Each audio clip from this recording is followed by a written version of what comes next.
Entonces, esta segunda parte es donde espero sacarles un poco de la parte meditativa personal y ponerles un poco en plan de pensar un poco el futuro.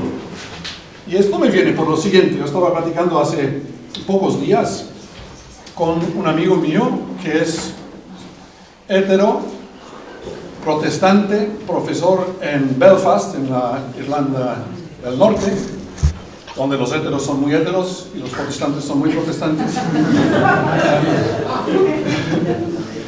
Y mi amigo, que es amigo de hace mucho tiempo, muy buen amigo, es profesor de ciencia política en la Universidad de Belfast, y me estaba comentando lo que él está percibiendo por todo el mundo occidental en términos políticos y sociales, que es la pérdida absoluta de autoridad en todos los grupos y posiciones donde ha habido autoridad. Estamos acostumbrados, por supuesto, de escuchar de esto en términos eclesiásticos, desde que comenzaron a surgir todas esas cuestiones de encubrimiento de pedofilia. O sea, a partir de estas historias de encubrimiento, la capacidad de la gente de llevar en serio a figuras eclesiásticas, a no ser por motivos excepcionales que no tengan nada que ver con la institucionalidad, como Francisco, extrañamente, la capacidad de llevar en serio estas figuras es cada vez más baja. Y lo mismo con los elementos de Estado. Ustedes ya llevan 2-3 meses sin gobierno, ¿y qué? Y aquí a poco será como Italia, donde pasan 53 años sin gobierno. Nadie se da cuenta. En Estados Unidos estamos viendo un circo de payasos verdaderamente extraordinarios.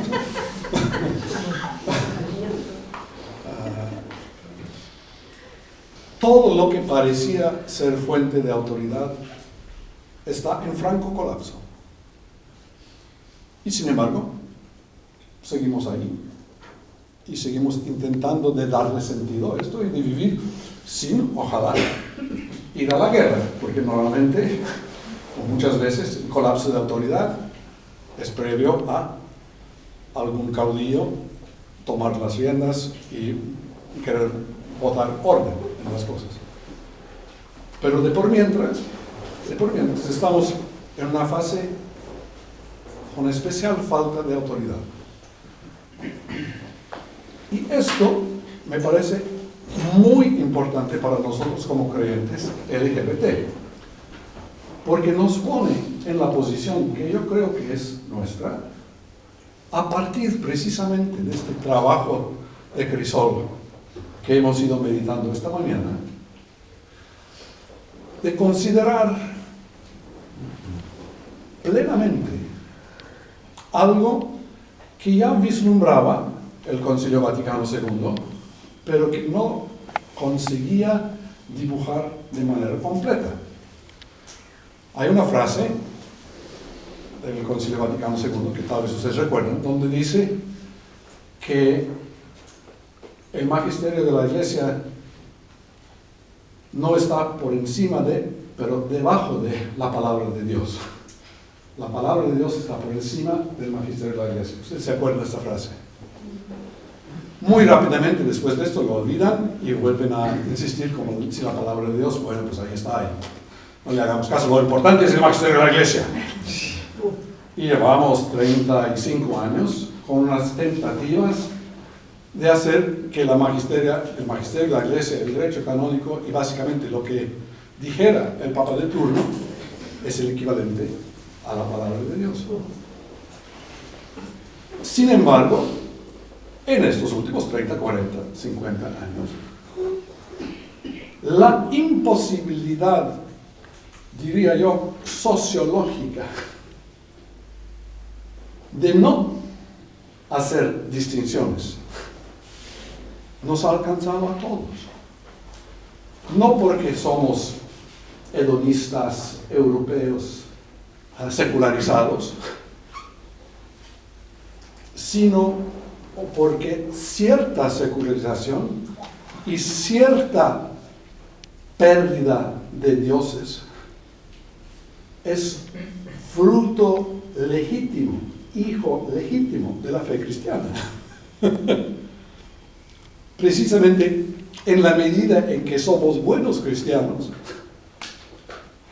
quedamos menos presos a dioses de tipo institucional. Y por eso comenzamos a discernir entre lo que es la palabra de Dios, que está por encima del magisterio de la Iglesia, y el magisterio de la Iglesia. Y gracias a Dios, en el actual pontífice tenemos a alguien que entiende muy bien esta diferencia. Ratzinger lo entendía, pero muy en teoría.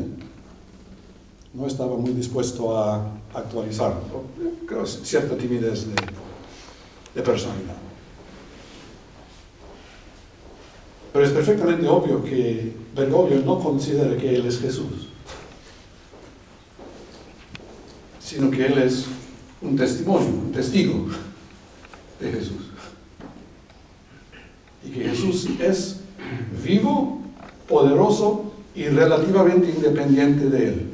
Gracias a Dios. Ustedes recuerdan estas frases de San Mateo.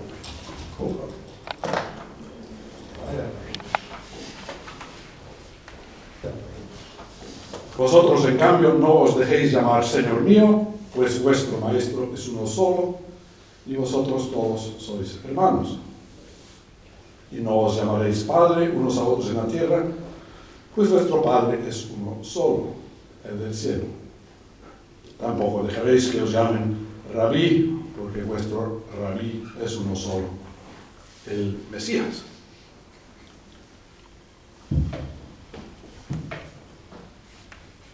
Hace 2 semanas tuvimos como lectura la transfiguración, ¿no? En la transfiguración, ¿qué decía la voz?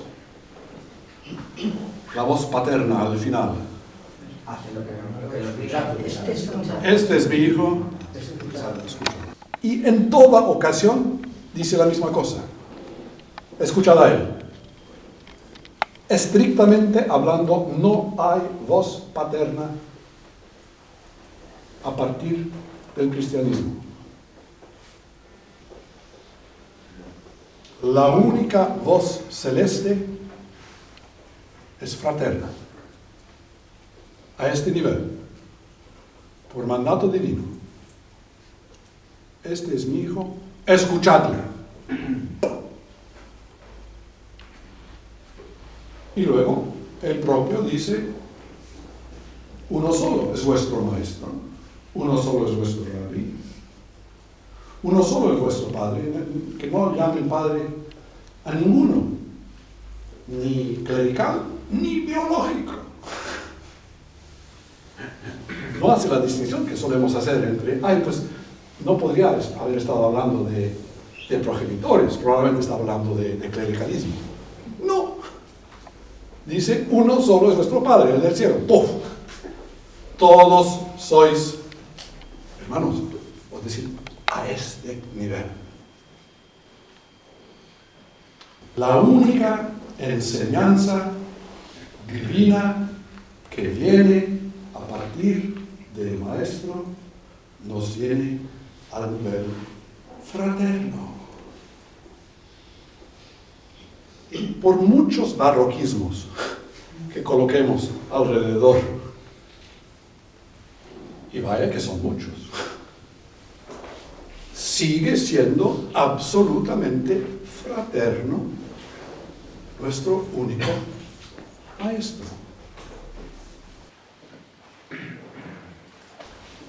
¿De qué manera nosotros vamos a ser testigos de la enseñanza de aquel Maestro que nos enseña a este nivel?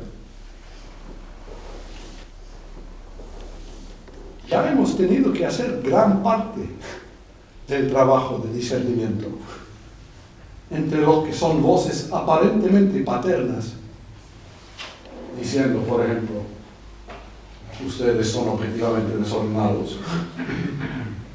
O sea, queriendo, a partir de una prohibición, deducir algo que es.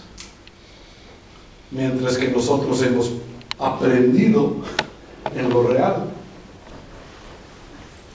Y no solo por experiencia personal privada, sino ya cada vez más visiblemente y científicamente aprobable que somos portadores de una variante minoritaria no patológica en la condición humana, como Carmen ha dicho al comienzo.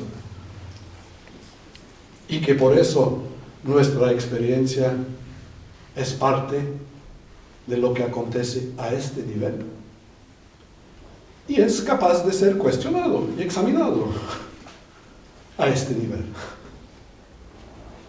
Pero en el momento en que alguien quiera hacer el salto por arriba para intentar de introducir elementos supuestamente paternales, han salido del magisterio de Jesús para intentar de poner el magisterio de un padre, quién sabe cuál, pero lo más probable es el que fue asesino y mentiroso desde el comienzo, porque es aquel que achaca contra el bien de los hermanos, ¿no? Ahora, ¿qué criterios vamos a utilizar? Y vaya, aquí yo no estoy ofreciendo respuestas. Yo estoy intentando de desafiarlos por lo que yo creo que va a ser parte de nuestro desafío de la adultez. Nos toca, habiendo pasado por crisoles fuertes, nos toca ser adultos. En una iglesia donde figuras adultas en posiciones de autoridad son pocas. Las hay, pero son pocas. Lo más fácil es recorrer a armas paternas y no a relacionamientos fraternos. Y con eso demuestran miedo y no capacidad de ser sacramento de la enseñanza del maestro. Esto, digo yo, es una tarea pendiente. ¿Por qué? Porque la cuestión de la autoridad nunca más será extrínseca a la capacidad de hablar la verdad. Parece extraño que uno tenga siquiera que decirlo, ¿no? Típicamente imaginamos que la autoridad viene por rango o por ordenación, rango si se es militar o político, ordenación si se es parte del estamento clerical, edad en la familia. Pero desde la época de Jesús y aquella frase que ellos quedaron atónitos porque él los enseñaba con autoridad y no como los escribas y fariseos. ¿En qué consistía la autoridad de Jesús? Entre muchas otras cosas, que les hablaba la verdad a partir de un yo que podía decir sí o no. Y por eso no necesitaba cerciorarse de argumentos tirados de este otro lugar para respaldar su posición, porque era evidente para la gente de que hablaba la verdad. Nos ha sido dado la tarea, el desafío, el privilegio de haber tenido que aprender a hablar la verdad en medio de gente de aparente autoridad que se ha demostrado repetidamente incapaz de hablar la verdad. Y hablar la verdad en asuntos tan pequeños como eso de chicos de secundaria que están asumiéndose ya con los 12 o 13 años. ¿Por qué hemos de creer en gente que en teoría nos quiere hablar de cosas importantes sobre el cielo, la resurrección de los muertos, la presencia de Jesús en los sacramentos? ¿Por qué les habremos de prestar atención si son incapaces de hablar la verdad sobre un asunto tan pequeño que es la existencia o no de la orientación sexual como una variante normal dentro del ser humano? ¿Me explico? Esto es tarea para nosotros. Yo no creo que haya respuesta a eso. Parte del mundo que está cambiando con Francisco, y espero que dure más años que él. Espero que él dure muchos años, pero espero que esto dure más años que él. Y creo que sí. Está en vías de. Es lo que diría yo que es el imperativo de la honestidad. Cada vez más la gente siente que es necesario poder ser honesto en esta materia. Tal vez muy difícil al comienzo, pero es parte de aquello de lo que hablaba cuando yo hablaba del cuerpo. Cuando uno habla la verdad, cuando uno se asume y comienza a hablar a partir de lo que se es el cuerpo que indica que se está hablando bien. ¿Cuánta gente ha salido de depresión, de migraña, de cosas por el estilo al salir del armario? Y por el contrario, tal vez nos hayamos ganado persecuciones después, pero no del propio cuerpo. O sea, poder hablar la verdad es un imperativo que no viene puramente de fuerzas culturales, sino que es algo que hace que el cuerpo retose, resuma, resplandezca, veritatis splendor. ¿De acuerdo? El cuerpo resplandece con la verdad. ¿De qué manera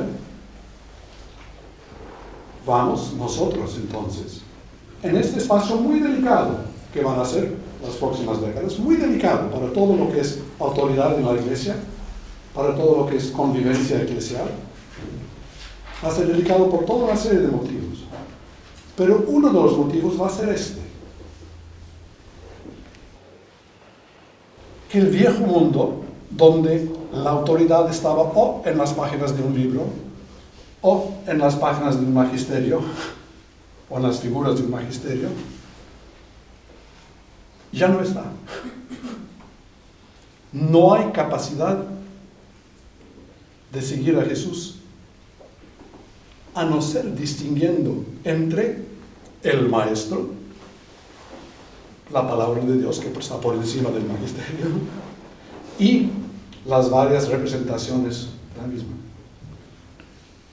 Y al hacer esto no se está haciendo peor cristiano, sino mejor cristiano. No hay manera de ser cristiano que no pase por eso.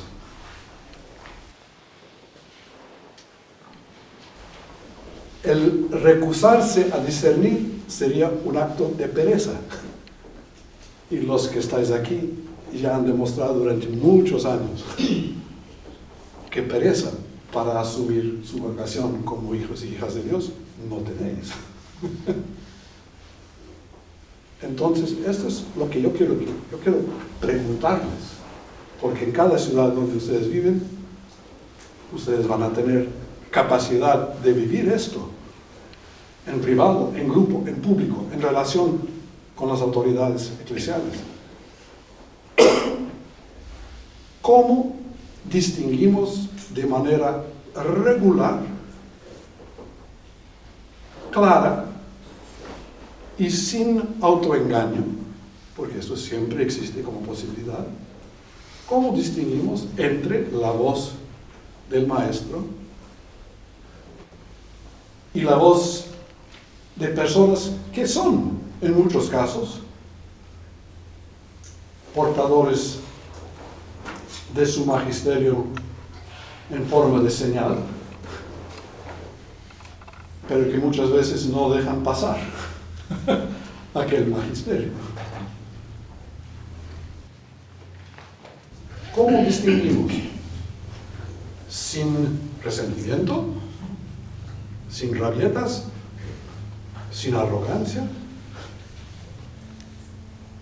pero al mismo tiempo confiantes de que mis ovejas conocen mi voz. Él lo ha dicho. Mis ovejas conocen mi voz. Y esta frase lo dice enfrente a las autoridades de su época, los sacerdotes, los escribas. Y el juego de palabras que hace son las autoridades, los supuestos pastores, que cuando ven el lobo, corren. Y por eso dejan que sus ovejas sean matadas. O el verdadero pastor que está dispuesto a darse y dándose a la muerte, a abrir una puerta de forma que sus ovejas pueden entrar y salir, libres ya del miedo de la muerte, y serán capaces de escuchar su voz.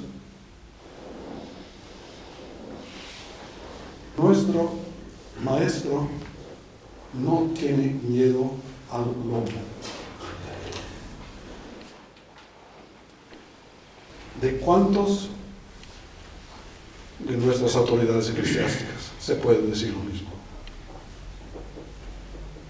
Este lobo hemos estado enfrentándolo desde muy chicos, sin ayuda, sin ayuda oficial por lo menos. ¿De qué manera vamos a ser imitadores de aquel que no tiene miedo al lobo y por eso cree espacio para que la gente pueda entrar y salir sin miedo? Estos son unos primeros apuntes hasta esta pregunta. El resto, lo siento, es para ustedes, es trabajo, es desafío. Nos va a tocar vivir esto, de saber distinguir la voz del maestro de las voces disfrazadas de otra cosa y demostrar públicamente que no tenemos miedo del lobo y que estamos viviendo esto como hijos e hijas de Dios en medio de un mundo donde la autoridad extrínseca ha perdido todo valor y que la única autoridad que se va a respetar es la autoridad intrínseca, que parte por ser habladores de la verdad. Muchas gracias.